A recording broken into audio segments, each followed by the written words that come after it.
Bestani est né en République démocratique du Congo, l'ancien Zaïre, dans la région de Kasaï occidental, à côté d'une grande ville qu'on appelle Tshikapa, une ville diamantifère où on extrait les diamants. Et la Bestani est issue d'une famille chrétienne catholique. Dès son plus jeune âge, la Bestani avait manifesté le désir de servir Dieu comme prêtre. Ce désir était grandissant, ce qui fait que l'abbé Stani a abandonné les diamants, il a abandonné de l'or, la richesse matérielle, parce qu'il était convaincu qu'il avait reçu l'appel de Dieu. Nombreux vous êtes venus m'accompagner en bout de piste. L'abbé Stani va quitter ses parents, ses amis, ses frères, quitter Tshikapa, quitter le Kasaï occidental dans le diocèse de Lwebo pour se retrouver à Kinshasa. Et plus tard, à 85, il va venir au Cameroun parce qu'il voulait répondre à l'appel de Dieu. Mes amis, je m'en suis allé au royaume aimé.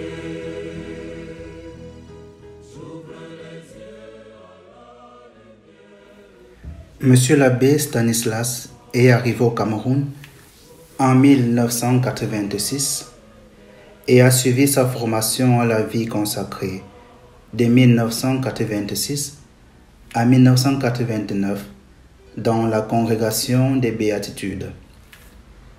Par la suite, il fit son cycle de philosophie au Grand Séminaire de Colbison de 1989 à 1992 et son stage canonique au Petit Séminaire Saint-Joseph de Foc de 1992 à 1993 pour le compte de la congrégation des Béatitudes.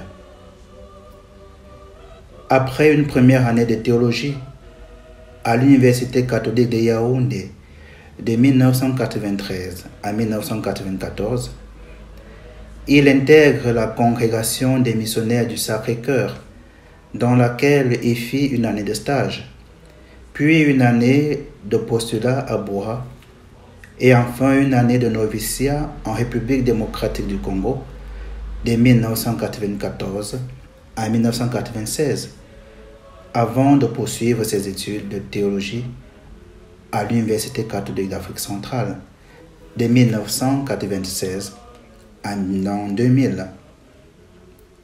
S'il faille faire un schéma de ses études, nous dirions que, après ses études primaires et secondaires, l'abbé Stanislas fit 2 ans de gestion commerciale des entreprises au Congo-Zaïre, 3 ans d'études philosophiques au Grand Séminaire de Colbison, 5 ans de théologie, dont 2 de maîtrise en théologie dogmatique à l'Université d'Afrique centrale. Après une longue expérience de vie religieuse dans la famille des Béatitudes et chez les missionnaires du Sacré-Cœur, l'abbé décida de consacrer sa vie au diocèse d'Obala qu'il intègre en l'an 2000. Monsieur l'abbé Stanislas Bakengeshi sera ordonné diacre le 21 juillet 2001 par son Excellence Monseigneur Athanase Bala, alors évêque du diocèse de Bafia, en la paroisse Sainte-Marie Mère de Dieu d'Obala. Et 5 mois plus tard, le 22 décembre 2001, il sera ordonné prêtre par son Excellence Félix del Blanco, nonce apostolique au Cameroun, dans la même paroisse.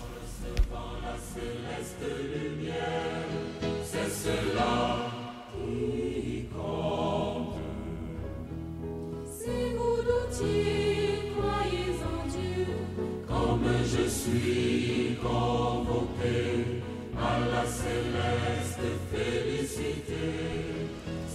En l'an 2001, L'abbé Stanislas est nommé professeur et économe au petit séminaire Saint-Joseph des Phoques. En l'an 2002, il devient préfet des études et un an plus tard, père spirituel dans le même petit séminaire. De l'an 2004 à l'an 2005, il est envoyé dans la paroisse Sampo de Laonambele comme curé de paroisse. En l'an 2005, il rejoint la paroisse Saint-Tobie de Monatélé, où il travaillera comme vicaire avec pour mission particulière l'animation pastorale des jeunes. Seulement un an plus tard, en l'an 2006, en raison de ses aptitudes missionnaires connues de tous, il est envoyé par le diocèse d'Obala comme fidei-donum à la préfecture apostolique de Makoukou, dans la paroisse Saint-Esprit d'Oban, au Gabon. Il y travaillera comme vicaire jusqu'en l'an 2009. Justement, à l'issue de ce séjour, l'abbé Stanislas est rappelé dans son diocèse d'origine et nommé vicaire à la paroisse de l'Immaculée Conception d'Onkolvé pour une année de service, avant de passer 7 ans de sa vie à la tête de la paroisse Sainte Thérèse de l'Enfant Jésus d'Onkolbogo, de l'an 2010 à l'an 2017. L'abbé Stanislas, après tant d'années de dur labeur, sentira le besoin de prendre un peu de repos. Et voilà pourquoi une année sabbatique lui sera accordée pour qu'il puisse faire un tour sur sa terre natale du Congo. Mais la nécessité de gérer des besoins médicaux de son père malade et le climat sociopolitique conflictuel de l'époque au Kasaï, sa région natale, vont le décourager à faire ce voyage. Voilà pourquoi il passera cette année sabbatique ici même à la paroisse Sainte-Anne des Phoques, mais justement pour ne pas rompre avec son ministère sacerdotal, il desservira comme vicaire dominical à la paroisse Immaculée Conception de Légonfond. De 2018 à 2019, l'abbé Stanislas rejoint la paroisse Saint-Pédis d'Ongoya en qualité de vicaire paroissial. Enfin, en cette année pastorale 2019-2020, l'abbé est envoyé à la paroisse Saint-Michel. En cette année pastorale 2019-2020, l'abbé est envoyé à la paroisse Saint-Michel-le-Lobo comme vicaire.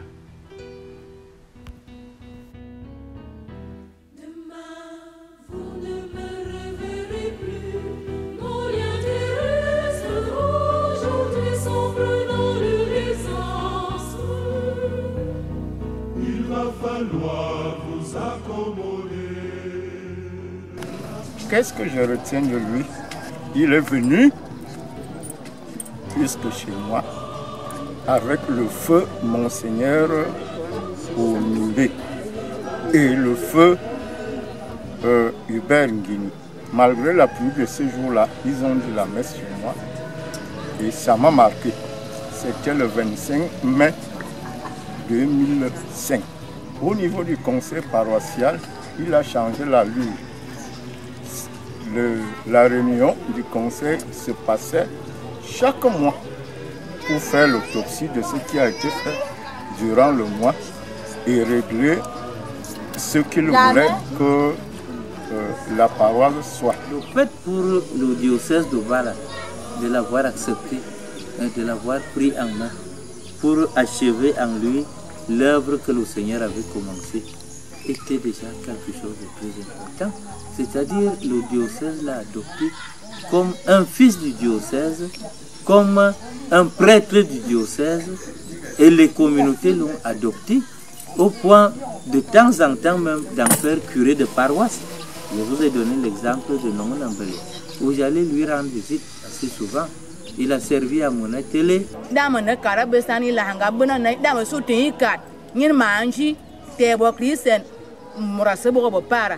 Donc, mettez vous là, ma colle mani, idami, ma cat, il va l'homme se venga mandala ngana bonus et comme mère principal, maïna, et mat amatia.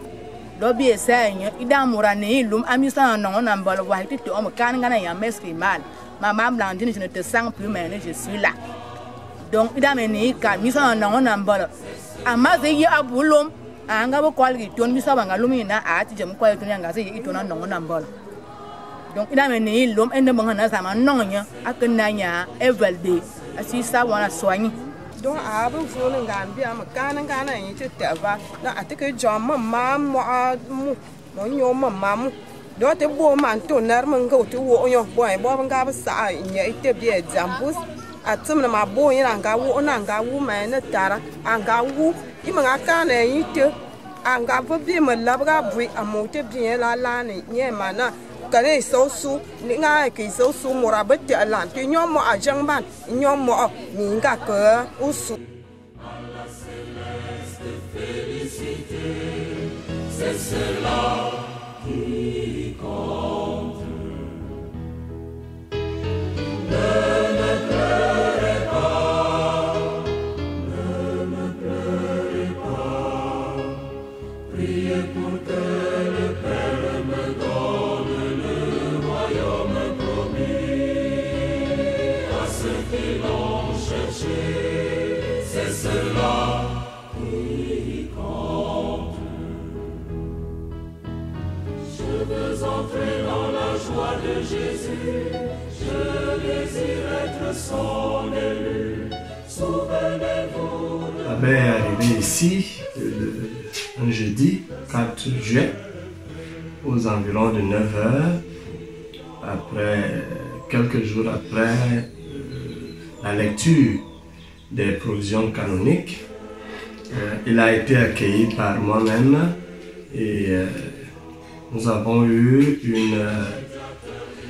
une rencontre, une réunion, déjà pour lui présenter la paroisse, les forces, les atouts de la paroisse, mais aussi les faiblesses de la paroisse, sans toutefois oublier les défis qu'on avait à relever, bien sûr selon les prescriptions du Père évêque. Donc, à l'arrivée de M. l'abbé, je lui ai confié la responsabilité de la gestion financière, donc tous les aspects financiers de la paroisse. Donc, c'est l'abbé qui s'en occupait, les institutions des messes, les quêtes, tout, même la ration, terre au presbytère. En semaine, nous avons eu le temps de vivre avec notre frère qui n'a pas eu le temps de vivre avec nous pendant longtemps. Mais le peu de temps qu'on a vécu avec lui était vraiment... L'abbé était un homme gentil, dévoué. On a eu à faire une messe ici là un matin. Ça a dit, l'abbé a dit la messe, je crois, une semaine avant son décès. La sacristie était fermée. Il n'y avait pas de pluie. L'abbé a dit la messe tranquillement parce que ce jour-là, il a trop plu. L'abbé a dit la messe, on a fait une messe, on pensait que l'abbé pouvait même s'énerver. Il ne s'est pas énervé. Il a dit la messe tranquillement, avec joie. Et on s'est séparés. Quand la messe est finie, j'ai encore regardé pour voir un peu l'atmosphère. L'abbé était tranquille. Donc, vraiment, on ne sait même pas ce qu'on peut dire de l'abbé. On a passé un moment court, mais c'était comme si on avait déjà passé un an avec 2 ans.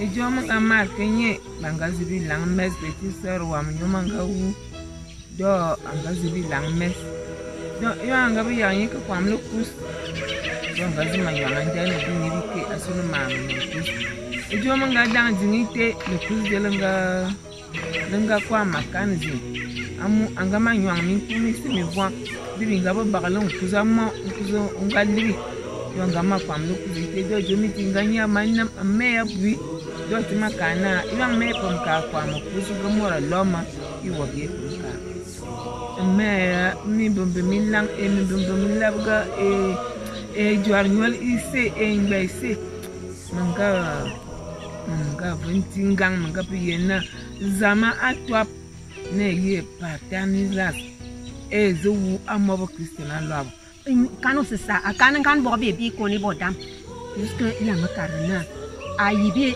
initié do kana kan bo bebi ko ni la bobe men kwam la bobe nyum tengongo ako kaso ma labga alabi nyum tengongo akari men amo swana mugonyo ma e karki kirna ma ye wa yen ko ma karna ayiri ko kwama mfun ko ba wala a je ji kile bo do ma ai karu ko ma ye wa yen ambu ime amo ime na mu ko wa na ma ye ko top ni ne las do zaman nyanga ni amo ko merci di usu samot nya karge mena aso jingbia a yemi dam men bile ni lang le se do zamya nyang yelo ale yangde kom yemena ka ga nyang amo we amo kol masi ay ya yemi benda yo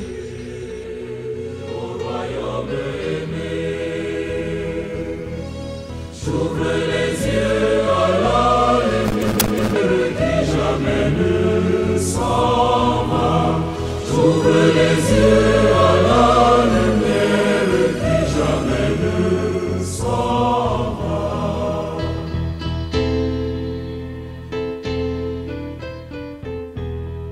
Dimanche le 18 août, j'étais là, présente à l'église. Car monsieur l'abbé tombe, c'était au moment après l'homolie. Monsieur l'abbé n'avait jamais fait une telle homolie. Mais ce jour, il nous a donné beaucoup de conseils. Il a mis long, il a fait plus de 30 minutes qu'il n'avait jamais fait durant son temps qu'il a passé avec nous. C'était le seul jour qu'il a mis long à faire l'homolie. Il est tombé, nous on croyait que c'était l'hypertension. Il a arrêté, tout le monde était inquiet. Personne ne voulait sortir, on nous chassait même de l'église. Nous on se disait que c'est un malaise. Il a demandé l'eau, on lui a donné l'eau. Il a bu l'eau. Quand il a bu l'eau, il voulait forcer. Ça n'allait pas, il ne voyait même plus. Il est devenu aveugle là.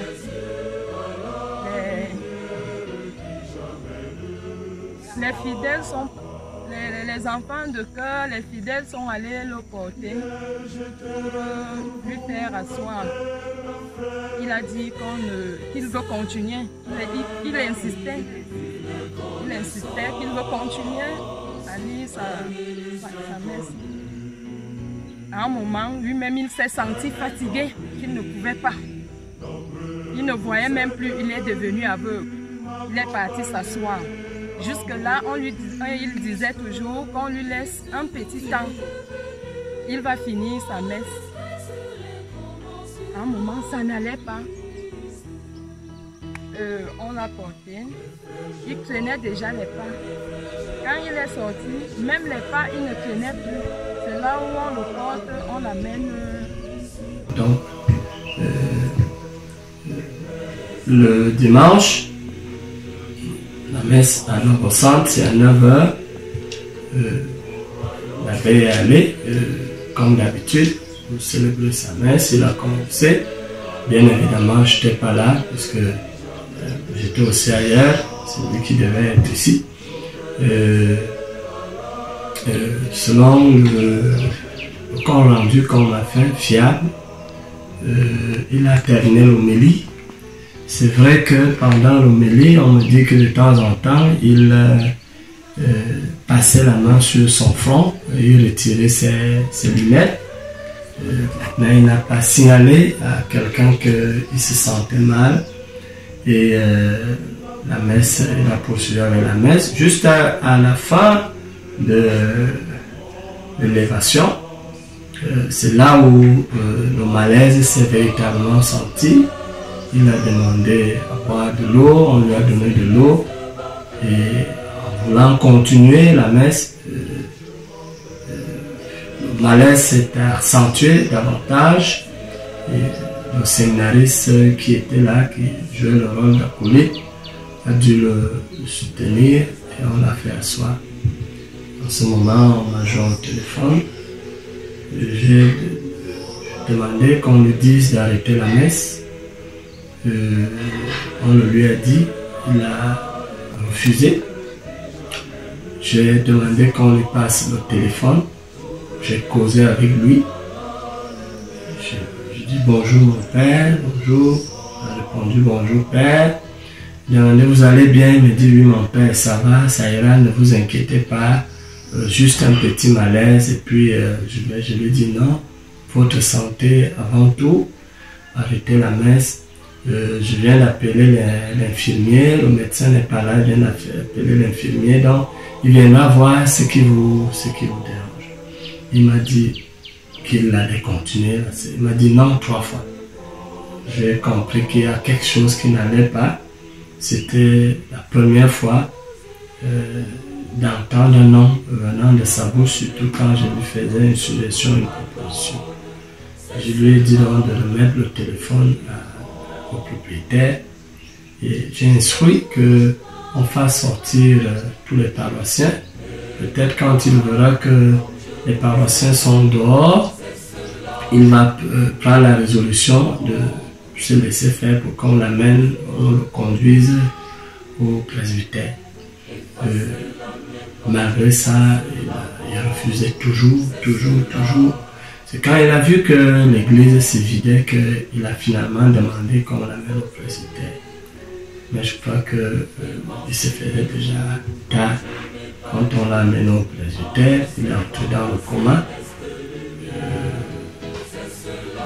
On l'a conduit.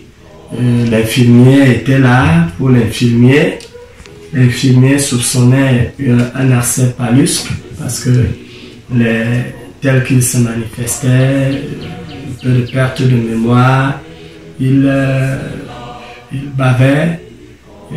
L'infirmier a dit que lui croit que c'est un accès palustre parce que il a commencé à lui faire ses premiers soins. Mais vu son état, on a pris la résolution de le conduire à l'hôpital. On l'a d'abord amené à Ifo, sachant que c'est un accès palustre. Et les médecins l'ont bien pris en charge de l'hôpital à l'hôtel, les médecins, les infirmières. Et les premières minutes, le médecin nous a dit ok, c'est bon, ça va passer, il est en train de se remettre et tout.